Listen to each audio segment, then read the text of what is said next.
Hello students, this is Miss Fatma, teacher of class 2 from the Smart School Sir Syed Ahmad Khan campuses and Gulistan-e-Johar campus. Students, in this video we are going to discuss how to divide two-digit numbers by using the long division method.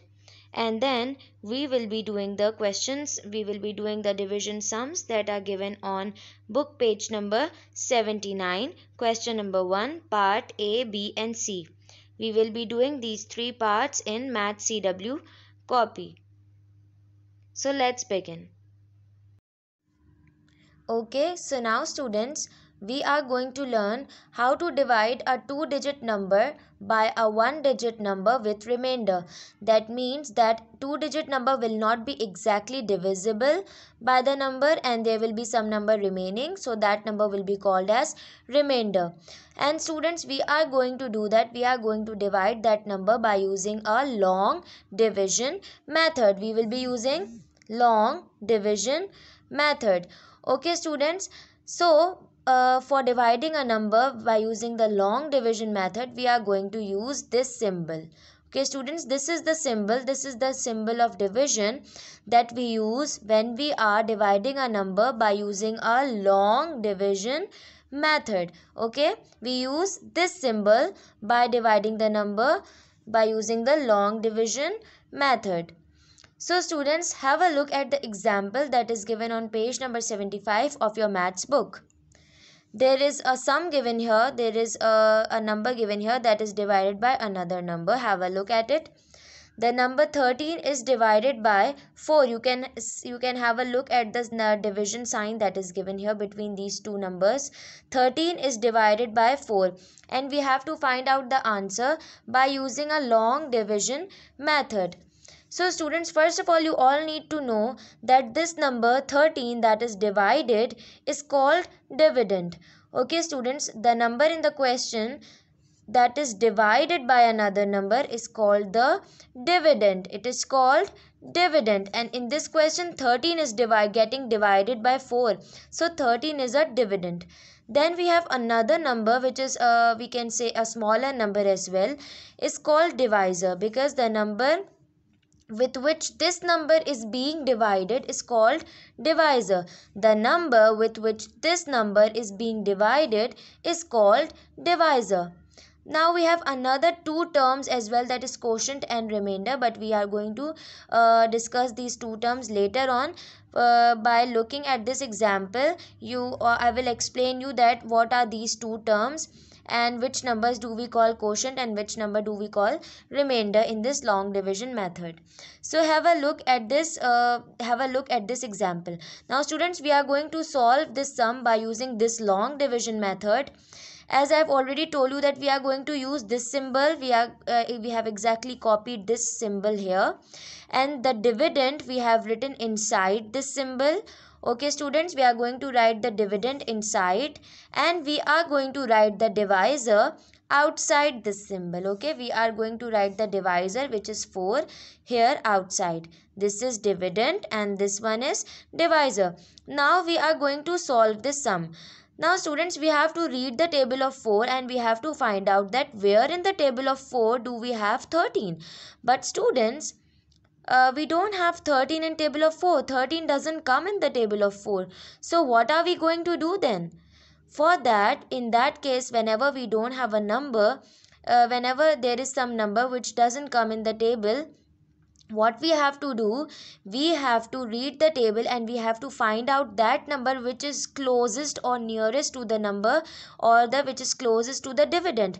So what we have to do, we have to read table of 4 and we have to find out the number which is closest to 13. So students, which number is closest to 13 in table of 4? In table of 4 we have 4 3s are 12, because 12 is nearest to 13 and there is no other number which can be any more near to 13. So we are going to write 12 here. And where in table of 4 do 12 come? 12 comes by multiplying 4 with 3. So 4 times 3 is 12. 4 times 3 is 12. So we are going to write 12 here. But students, by subtracting 12 from 13, there will still be one number remaining. And as I have told you that the number that is remaining will be called remainder. The number that is being remaining is called remainder. By subtracting 1 from 1, we are left with 0. See, so we just put a cross sign here. So this represents that we are not left with any number here. But here, by subtracting 2 from 3, we are left with 1. So here one is remaining, so 1 will be called as remainder. Now we have learned the three terms: dividend, divisor and remainder. Now there is another fourth term, that is called quotient. Now students, this number will be called as quotient. The number that is written at the top here is called quotient. 4 times 3 is 12. So this 3 is quotient here. Okay students, so we have learned 4 terms here. By when we are using the long division method, we will be using these 4 terms, that is dividend, the number that is divided; divisor, with which the number is being divided, or a smaller number as well; and this is the number which is remaining, will be called as remainder; and this number which is at the top is called quotient. Okay students.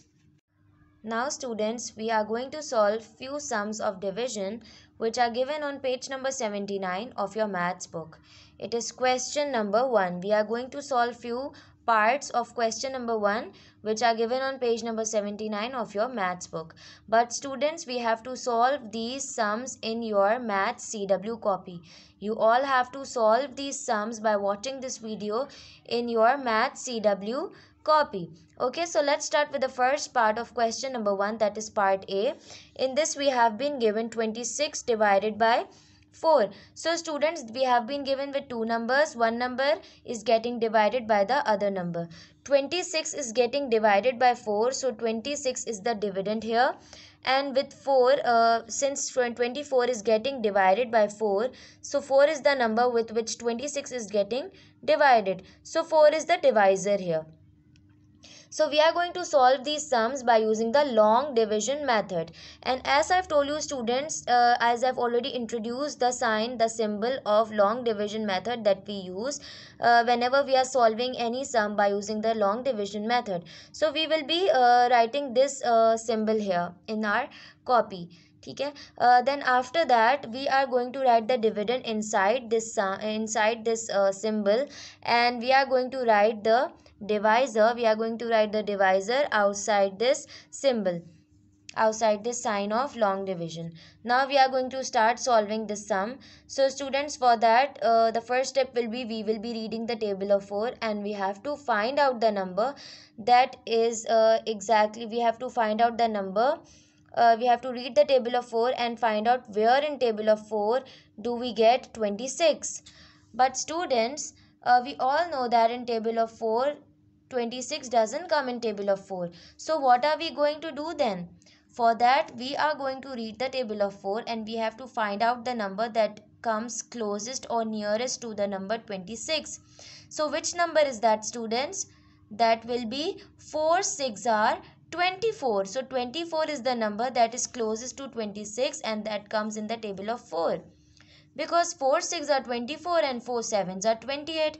So we cannot write 28. We have to find out a number that is that can be lesser than 26, and that should be closest to 26. But that cannot be more than 26. Okay students, it cannot be more than 26. So that's why we will be choosing the number 24.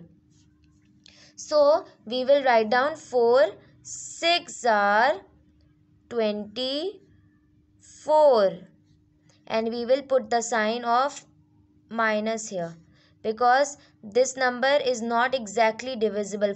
26 is not getting exactly divisible.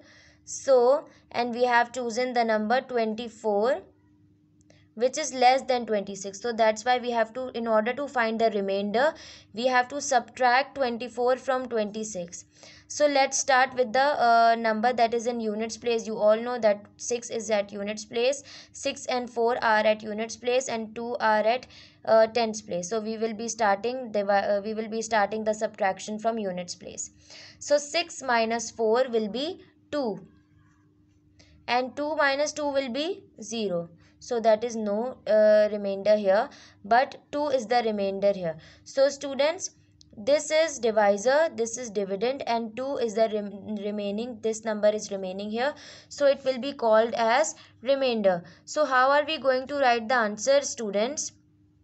The answer which we get here, we are going to, in answer we are going to write the quotient, that is 6, and then we are going to write the remainder.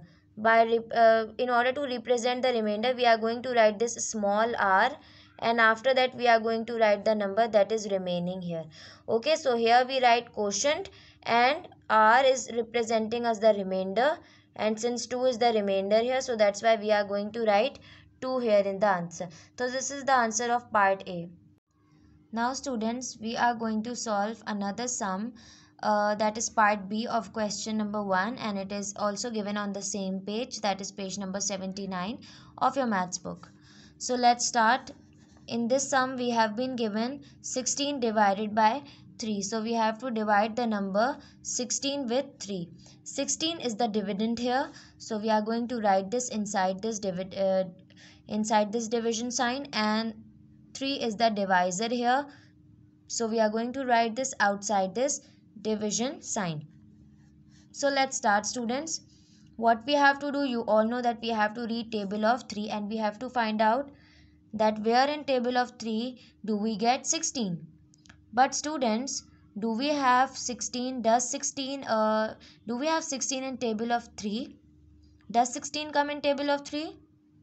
No, 16 doesn't come in table of 3. So what we have to do, we have to find out a number that is closest to 16. And what will that number be? That will be 5. That will be 3 5s are 15. 3 5s are 15. Because after that, if we read the next step, that will be 3 6 are 18. So 3 6 are will be 18. That's why we cannot write 18 here. We can write the number that is a little bit lesser than the given number, but we cannot write the number that is more than the given number. So we will be writing 3 5s are 15. We will be writing 3 5s are 15. 5 is the quotient and 15 will be written here. Then in order to find the remainder, we are going to subtract 15 from 16. Okay, so students, as you all know, we start from the units place. So when we subtract 5 from 6, the remaining will be 1, remaining number will be 1, and by subtracting 1 from 1, the answer will be 0. So we can just put a cross sign here. So students, what will be the remainder here? 1 will be the remainder, because 1 is still remaining, because we have written 15 here and 16 is not exactly divided here. So the number that is remaining here is 1. So 1 will be remainder, 5 is quotient. So students, how are we going to write the answer here? We are going to write this will be the answer. In answer we are going to write the quotient and remainder will be 1. Students, I have already told you that r is representing remainder here, and 1 is the remaining number, so we are going to write it after r. So 5 is the quotient and remainder is 1. So this is the answer of part B. Now we are going to solve the third part, that is part C. In this we have been given 18 divided by 4. So 18 is the dividend because it is the number which is getting divided, and 4 is the divisor because 18 is getting divided by 4. So 4 will be the divisor and 18 will be the dividend. So again, by using the long division method, we have to use the symbol. We have to use this sign of division, and inside this sign we are going to write the dividend that is getting divided, and 4 divisor, which will be written outside this division sign. Now we have to read table of 4 and find out that where in table of 4 do we get 18. But since in table of 4 we don't get 18, 18 doesn't come in table of 4, So what are we going to do? We have to find out the number that comes nearest or that is closest to the number 18. And what can that number be? That number can be 4 fours are 16, because after 4 fours are 16, 4 fives are will be 20. So 20 will be greater than 18. So we cannot use 20 here. We will be using 4 fours are 16. That is the number which is nearest to the number 18 and it comes in the table of 4. So we are going to write 16 here. Now students, you all are already aware. Now what are we going to do here? The next step will be, we will be subtracting 16 from 18. So first of all we will subtract the numbers of units, and after that we will subtract the numbers of tens. So here in units place we have 8 minus 6. So 8 minus 6 will be 2. And 1 minus 1 will be 0. So we will put a cross sign here. So students, which number is remaining here? The remainder will be 2, because remainder is the number which is left or which is remaining. So this is remainder and this is quotient. So how are we going to write the answer of this? We will be writing the quotient, that is 4, because we 4 times 4 is 16, so we use this 4 here. So this is the quotient which we are going to write in the answer, and after that we will be writing the remainder, and remainder is 2. So 4 is the quotient and remainder, the number that is remaining, the number that is left is 2 here. So students, I want all of you to solve these three parts of division, these three parts of question number 1, which are given on page number 79 of your maths textbook. You all have to do these three parts of division, part A, B and C, in your math CW copy by watching this video. So students, please do complete this work, and it should be done in a very neat and tidy way. And take care of yourself, complete this work and do practice of it. Thank you.